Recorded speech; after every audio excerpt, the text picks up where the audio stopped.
નમસ્કાર દર્શક મિત્રો, હું છું સોહા હિરલ. તમે જોઈ રહ્યા છો લોકસામના ન્યૂઝ. તો જોઈએ આજના સમાચાર. મેંદડાથી અમારા રિપોર્ટર ગૌરવકુમાર જોશી સાથે.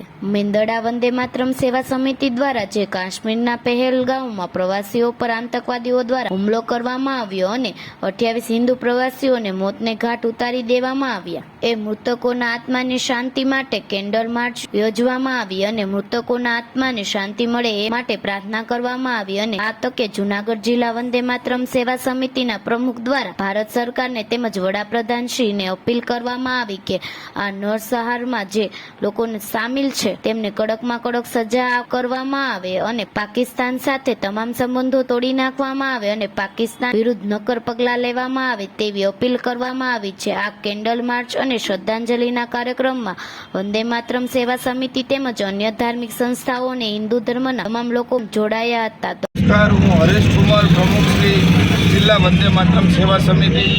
આજ રોજ અમે બધા ધાર્મિક સંસ્થાઓ મળી મેંદડા તાલુકામાં જે પહેલગામ જમ્મુ કાશ્મીરની અંદર આતંકવાદી દ્વારા જે અહીંયાથી ટુરિસ્ટ ગયેલા ફરવા માટે એને ત્યાં આતંકવાદીઓ દ્વારા એને ગોળીઓ મારી અને એને મૃતકને ઘાટ ઉતાર્યા છે. ત્યારે આજે અમે આને પકડવા માટે આ આતંકવાદીઓને કઠોરમાં કઠોર સજા થાય એના માટે આજે અમે મીણબત્તી રાખી અને શહીદ થયેલા જે વીરગતિને પ્રાપ્ત થયા છે એ લોકોને મીણબત્તીથી શ્રદ્ધાંજલિ આપી અને આજે અમે કાર્યક્રમ આપેલો છે.